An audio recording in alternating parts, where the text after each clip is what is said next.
Tiga. Halo kawan-kawan semua, sebelumnya perkenalkan kami dari mahasiswa UPN Veteran Jakarta, jurusan Ilmu Politik. Di sini kami ingin mempresentasikan hasil diskusi dan juga pembahasan kami mengenai pemikiran Laclau, yaitu radikal hegemoni dan juga demokrasi.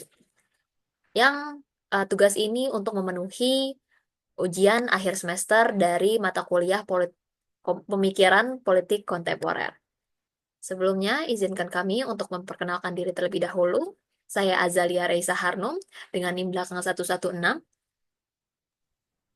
Nama saya Alia Humaira, akhiran 08 nih. Oke, selanjutnya adalah profil Ernesto Laclau. Tentunya kita harus mengenal terlebih dahulu siapa yang mengungkapkan pemikiran ini untuk bisa memahami apa yang akhirnya dia pikirkan. Seperti itu. Nah, Ernesto Laclau ini lahir dari tahun 1935 sampai 2014 yang merupakan profesor teori politik di University of Essex, Inggris, lahir di Argentina. Ia juga aktif dalam gerakan mahasiswa dan terlibat dalam politik kiri, termasuk menjadi pemimpin di Socialist Party of the National Left atau PSIN, dan juga salah satu editor di Lucha Obrera, majalah PSIN, yang tentunya kalau ini juga memperjuangkan isu-isu anti-imperialisme dan demokrasi.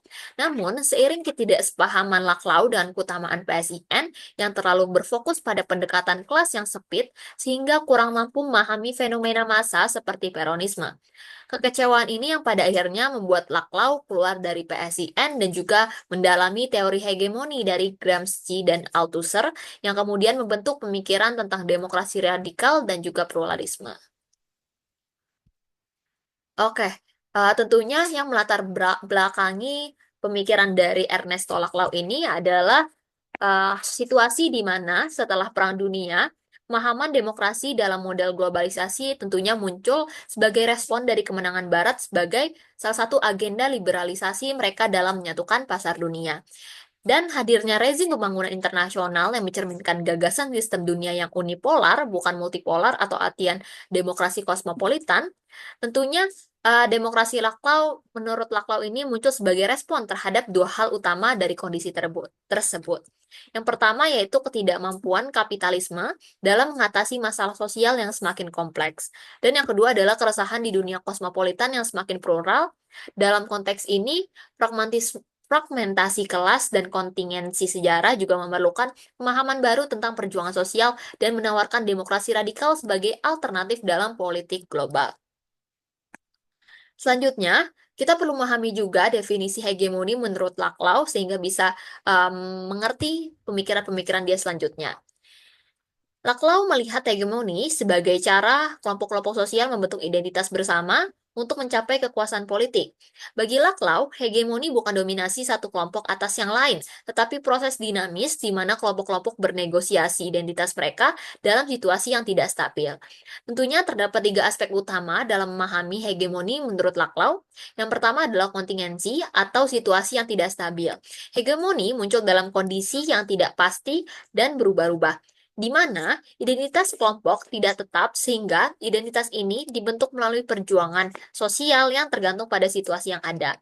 Contohnya apa? Yaitu contohnya dari gerakan sosial untuk keadilan sosial dapat mempersatukan kelompok-kelompok dengan kepentingan serupa yang awalnya tidak memiliki identitas kolektif. Aspek yang kedua yaitu adalah pengisian kekosongan. Hegemoni, menurut Lacan sendiri, adalah upaya mengisi kekosongan dalam struktur sosial yang belum bisa dijawab oleh ideologi yang ada. Kekosongan ini sering muncul ketika masyarakat merasa sistem yang ada gagal memenuhi harapan.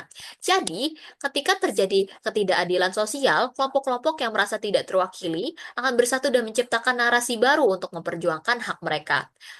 Aspek yang ketiga adalah simbolisme dan representasi. Hegemoni menggunakan simbol-simbol yang mewakili berbagai kelompok sosial yang menciptakan rasa persatuan di antara mereka. Pada akhirnya, simbol ini membantu kelompok yang berbeda-beda untuk merasa terhubung dalam satu tujuan yang besar. Jadi, hegemoni menurut Laclau pada intinya adalah mengarah pada populis sayap kiri yang mengedepankan otonomisasi bagi suatu kelompok sehingga menciptakan partisipatif dan inklusivitas yang menjadi makna idealis demokrasi yang sebenarnya. Selanjutnya, Laclau juga mengkritik terhadap pemikiran-pemikiran Marxis. Yang pertama adalah penolakan pada determinisme historis. Laclau menolak pandangan Marxis yang menganggap sejarah selalu mengikuti jalur tertentu berdasarkan kondisi material. Menurutnya, pada akhirnya sejarah penuh ketidakpastian dan dipengaruhi oleh berbagai faktor lainnya, seperti faktor politik, budaya, dan ideologi, bukan hanya tentang ekonomi dan struktur kelas saja. Yang kedua ada fragmentasi kelas. Taklau berpendapat bahwa kelas sosial, terutama kelas pekerja, tidak homogen. Kelas ini juga terbagi menjadi berbagai subkelompok dengan kepentingan yang berbeda-beda. Makanya, perjuangan sosial tidak hanya bisa dipahami melalui kesatuan kelas pekerja saja. Yang ketiga adalah hegemoni sebagai proses politik. Laclau juga mengusulkan hegemoni sebagai proses dinamis yang melibatkan negosiasi dan pembentukan konsensus antar kelompok dengan identitas dan kepentingan yang berbeda-beda. Makanya, perubahan sosial terjadi melalui dialog, bukan hanya konfrontasi dari kelas saja. Tapi apa sih pokok pemikiran demokrasi radikal Laclau itu sendiri? Jadi, pokok pemikiran demokrasi radikal menurut Ernesto Laclau dan Chantal Mouffe adalah pendekatan politik yang mengedepankan pluralitas. Jadi berbeda dari demokrasi tradisional yang cenderung menyatukan kelompok dalam identitas yang homogen, demokrasi radikal menerima bahwa identitas dan politik masyarakat selalu dinamis, kompleks, dan terbentuk melalui interaksi sosial yang beragam. Jadi, hegemoni di sini bukan dominasi, tapi proses dialogis yang memungkinkan keterwakilan tiap kelompok tanpa harus menghilangkan identitasnya. Dalam konteks ini, konflik atau antagonisme dipandang sebagai bagian alami dari demokrasi, bukan sesuatu yang harus dihindari. Justru, konflik yang dapat diarahkan untuk menciptakan proyek-proyek politik yang lebih inklusif dan partisipatif.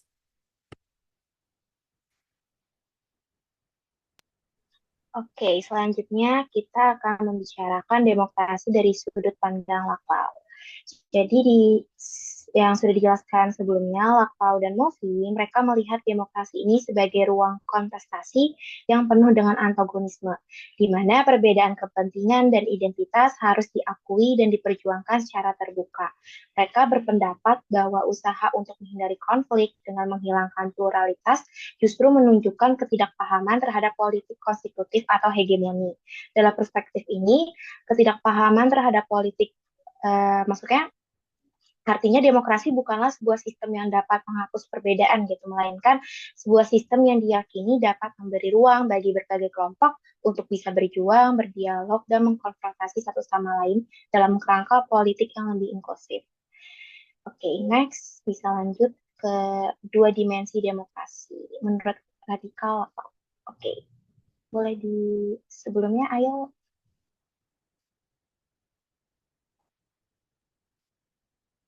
sebelumnya yang dua dimensi. Yap, oke. Dalam pemikiran Laklaudamovi, konsep radikal dalam demokrasi plural ini mengandung makna bahwa demokrasi harus menampung keberagaman identitas tanpa mengharuskan identitas ini tunduk pada dasar tunggal atau nilai-nilai tertentu yang dianggap universal atau mutlak. Nah, mereka menawarkan dua dimensi utama dari demokrasi radikal plural ini. Yang pertama, pluralitas identitas yang non-transcendent. Demokrasi plural radikal adalah demokrasi yang menerima pluralitas identitas tanpa mendasarkan identitas tersebut pada nilai yang absolut atau ideologi yang tunggal yang memayungi semuanya. Jadi artinya di sini demokrasi ini menampung keberagaman kelompok atau identitas seperti gender, etnisitas atau kelas sosial yang lainnya tanpa menempatkan salah satu nilai sebagai landasan tunggal yang mengatur bagaimana identitas tersebut seharusnya eksis atau berhubungan satu sama lain. Yang kedua, memperluas dan memperdalam kebebasan dan kesetaraan di semua aspek kehidupan. Demokrasi radikal plural ini juga menuntut agar kebebasan dan kesetaraan yang merupakan nilai-nilai dasar demokrasi bisa diperluas secara lebih mendalam ke berbagai aspek kehidupan masyarakat. Tidak hanya dalam politik, tetapi juga dalam ranah sosial, ekonomi, dan budaya. Oke, boleh di next. Yap, kita lanjut ke relevansi pemikiran ini terhadap keberagaman masyarakat modern. Pemikiran Laclau tentang demokrasi radikal plural sangat relevan untuk menjawab tantangan keberagaman di masyarakat modern yang semakin majemuk dan multikultural. Dalam masyarakat yang terdiri dari berbagai kelompok dengan identitas yang berbeda, hadirnya pemikiran ini bagi kami tentu akan mendorong ya adanya ruang politik yang memungkinkan pluralitas dan semua perbedaan ini dapat diakui dan dihargai. Beberapa poin dari pemikiran Laklau dapat diimplementasikan dalam masyarakat modern yang majemuk. Di antara lain, kita membagi ini menjadi tiga. Yang pertama ada pemberian ruang politik untuk semua identitas. Jadi di sini demokrasi radikal plural ini menekankan pada pemberian ruang bagi kelompok-kelompok yang terpinggirkan untuk bisa memperjuangkan hak dan identitas mereka.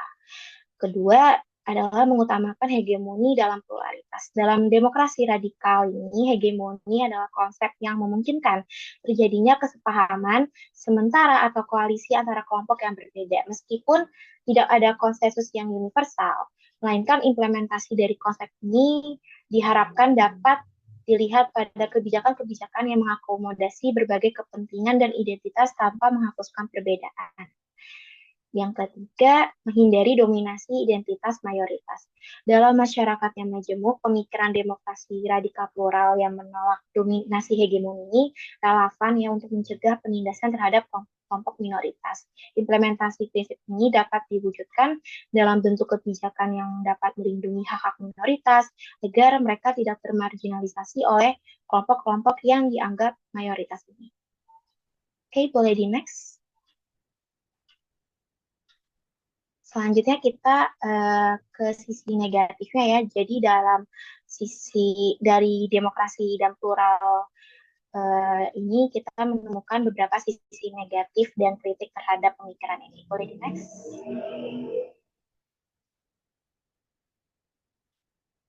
Boleh di next, ayo. Oke.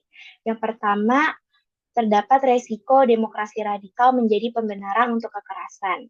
Pandangan Laklau yang menganggap konflik sebagai bagian dari proses politik ini seringkali mengaburkan batas antara perjuangan politik yang sah dan bentuk perlawanan yang bersifat destruktif, seperti kekerasan bersenjata misalnya. Pendekatan ini dapat menjadi alasan tentunya bagi kelompok-kelompok radikal untuk bisa menggunakan kekerasan sebagai alat mencapai tujuan politik yang justru bertentangan dengan prinsip demokrasi yang sejatinya, yaitu mempromosikan pluralitas melalui cara damai dan konstitusional. Yang kedua, konsep demokrasi radikal ini juga bisa berpotensi menciptakan risiko fragmentasi dan polarisasi di masyarakat.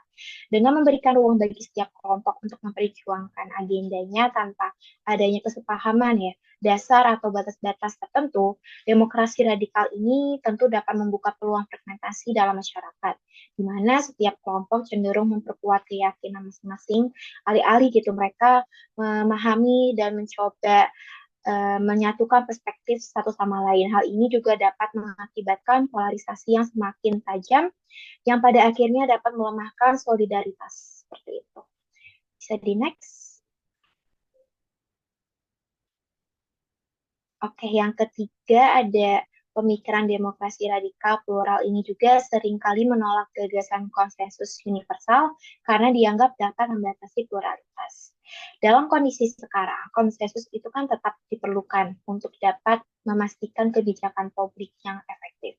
Di negara-negara yang membutuhkan stabilitas untuk membangun ekonomi dan kondisi sosial yang stabil, kegagalan mencapai konsensus justru dapat melemahkan pemerintah dan juga menghambat kebijakan-kebijakan penting yang memerlukan dukungan lintas kelompok. Yang terakhir, adanya tantangan dalam mengelola antagonisme tersendiri. Jadi antagonisme ini bisa menjadi permasalahan lain dalam demokrasi radikal. Konsep antagonisme ini meskipun dianggap sebagai bagian integral dari kontestasi politik, tapi juga dapat berkembang menjadi konflik destruktif jika tidak dikelola dengan bijak. Terlalu banyak antagonisme juga dalam demokrasi radikal bisa mengarah pada sikap atau permusuhan yang justru dapat merusak stabilitas nasional, terutama dalam masyarakat majemuk.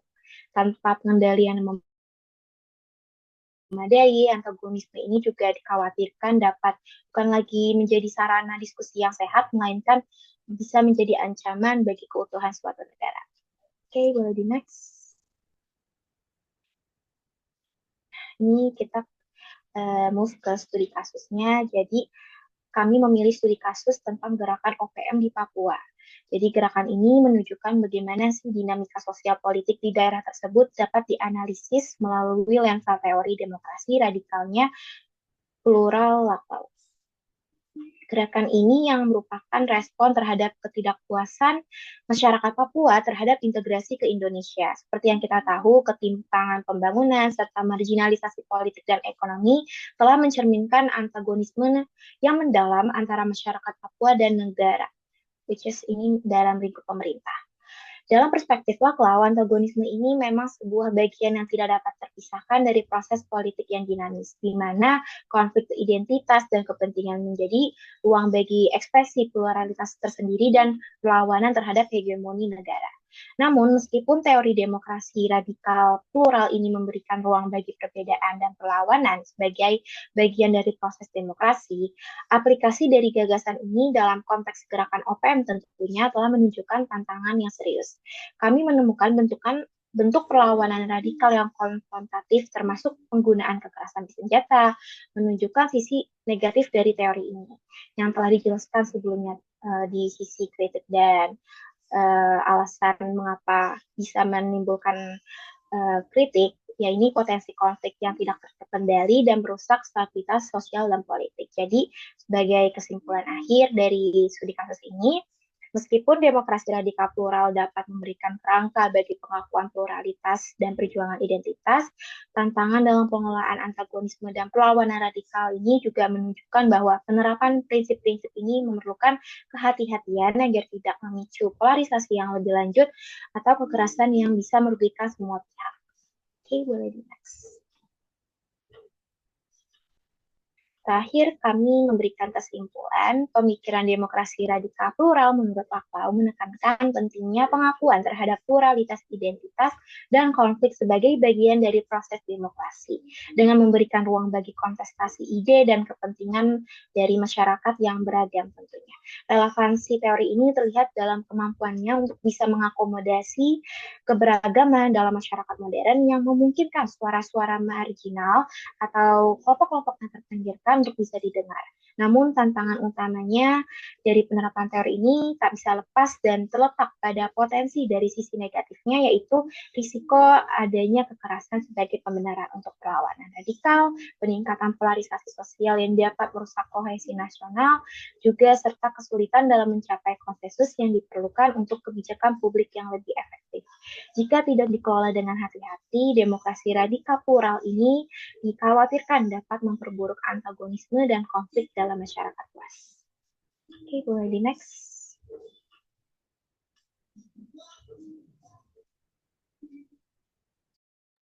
Oke, terima kasih atas telah menyimak video kami. Semoga dapat dimengerti. Terima kasih kawan-kawan.